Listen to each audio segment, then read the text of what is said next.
Hello everyone, my name is Agata. Thank you so much for having me. Thanks for the wonderful introduction. Thanks for having me. Thank you so much for having me. Love that intro. It's so good to see you.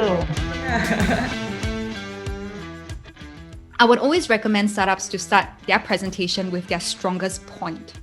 And sometimes problem and solution isn't the strongest. So the strongest point is something that would hook the audience interest, that would prove to the investors or potential investors that, hey, this is high potential. This can be very, very scalable and highly profitable. If you have a really important phrase that you say that you want to get tweeted, say that phrase slowly and pause. And then when you pause, they're like, oh, that's tweetable, and then they tweet it. So it's 3 steps. So the first step is understand your limitations. The second step, reason behind everything, but it needs to look decent. And the third step is make adjustments.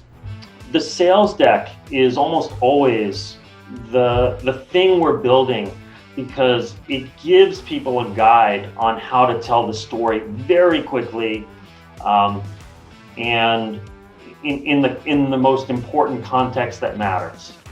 You know, I think when you're going through values early on, you have to weigh that almost more heavily than the skill sets, because you'll find a lot of people with similar skill sets or maybe like different types of like maybe tactical knowledge that they had, but they're all, 5 years of experience or something like that, right? But the cultural systems, the cultural belief systems, the values they have will be the thing that, like, if one person's really driven and hungry and one person, is a little bit more complacent, those are value systems that will radically change how that person reacts and works within your company. Just remember this, IRS. My IRS stands for intriguing beginning, R stands for riveting middle, and S stands for satisfying end.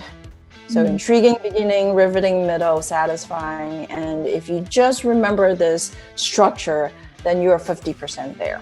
And cuteness stands for credible, unexpected, targeted, emotional, native looking, engaging, and simple story. Laugh, think, cry.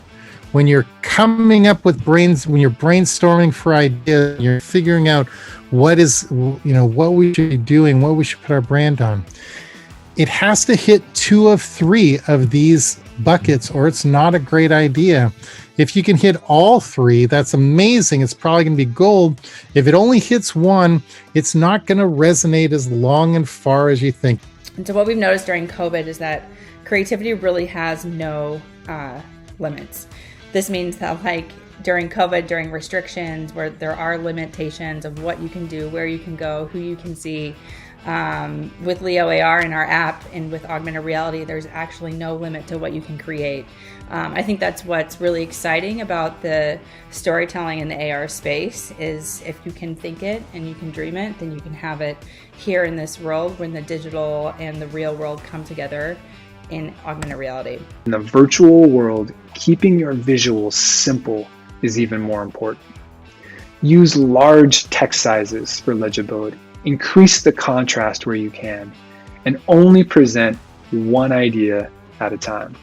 Think about your story as nothing but a mirror. It's really going to emotionally move your audience into action only when you create this total eclipse between your own brand story and your customer personal story. In other words, when you communicate the story and your audience can say, hey, this is something that happened to me last week, you're just talking my language, better chances for you to resonate and connect with the audience and make a super impact. A lot of people get stuck on, I can't really answer people's questions. That takes a lot of time and effort, right?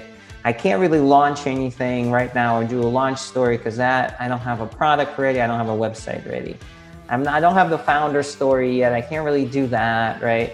So maybe I should try and run a quick data story, but then collecting the data takes forever. And collecting data does not, because you don't need to collect any of it. You can literally say, I'm running a survey, and then this is the preliminary findings, kind of like the polling results, that's very vague a lot of times. And so then you just literally, if you get bites on this, then you start running the data and saying, all right, I got 5 people who are interested. Maybe we should go and create a report or a piece of data on it. Preparation is in the majority of cases, the key focus in on succeeding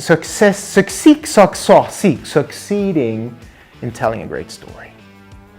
Now you might wonder why I fumble with the word, because I want you guys to remember that sentence. The preparation is the key for the success to tell a great story. Prepare yourself. I think people misinterpret roadmaps. They think of them as Gantt charts, right? Like a way to lay out things. And I think times are definitely a component of a roadmap. So I'm not saying get rid of time, but the way that you communicate a roadmap, like it's a communication tool at the end of the day. That's all a roadmap is. And you have to have a strategy behind that communication to make it make sense, right? To tell that story of what's going to happen. Start with pain mapping and then use the NHS framework to write your positioning. Make your product name memorable, right? Don't focus on a benefit, make it a memorable name. That's what you should be focused on for the product name. Positioning docs don't tell a story, so try a deck and a video instead. I've used that for years, and that is the best process that I've found that works.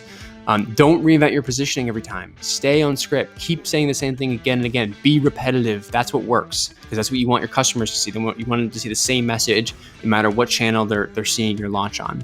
And then go pitch your V1. Don't wait. Put your ego aside. Perfect is the enemy of the good. Notice that for like great news, I used like a inspiring blue color to highlight the point that I wanted people to see.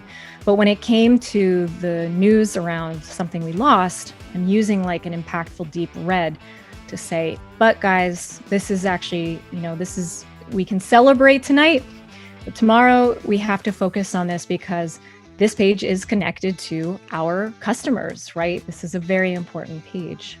Story is the most effective tool to make you stand out from the competitors. And if you have a real story and only you own it, and no one will tell a better story than you do, you will be the winner in the market.